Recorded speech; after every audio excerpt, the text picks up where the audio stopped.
Hello everyone, I'm Vani, Assistant Professor, Department of Computer Science from DrSNSRCAS. In the last series, we have seen what is an architecture of RMI application and how it works in a client and server system through a remote resource layer, and how the information is passed securely. In this series, we are going to see the working of RMI application.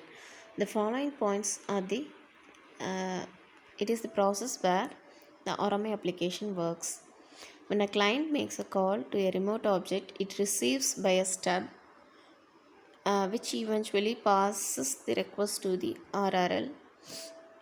When the client side RRL receives the request, it invokes a method called object remote reference.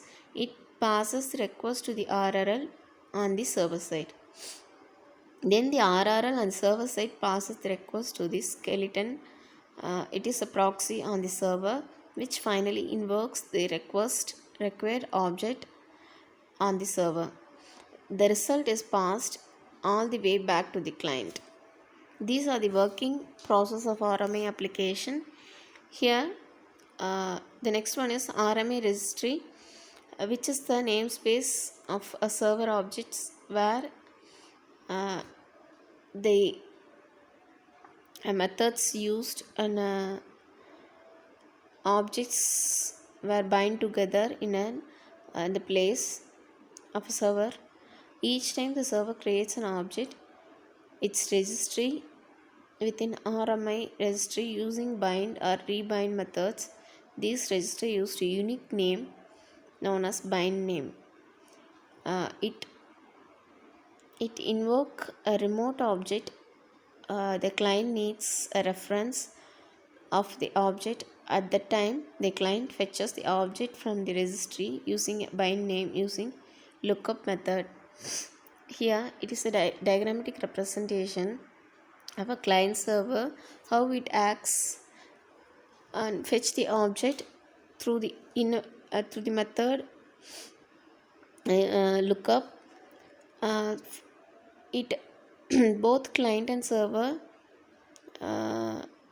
has an two-way communication, both-way communication, where the client can be fetches the object from the registry using lookup.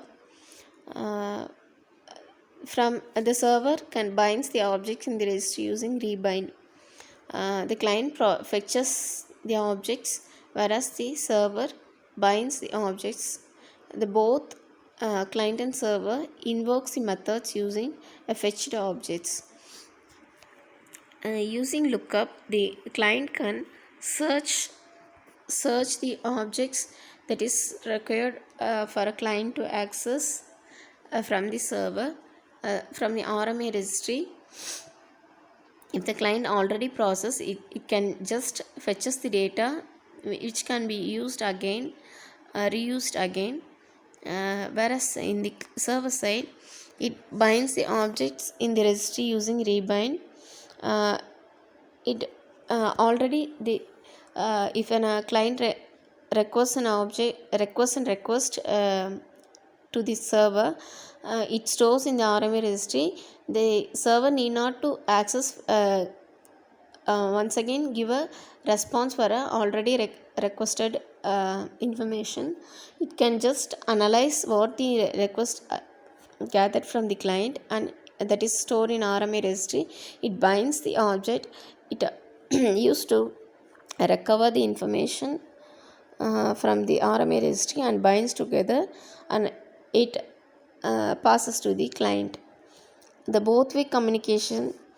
In the both-way communication, it uses the two-way methods. One is the lookup method, one is the rebind method. In the lookup method, it searches overall objects that are stored in the RMI registry, whereas the rebind method, it is used to binding the object that want to send to the client, which requires it bind together and sends the information to the client that is request. These are the following things followed in a client server computing in an RMI registry. In the next series we are going to see what are the differences between a Java RMI and a Carba in a client server computing. Thank you.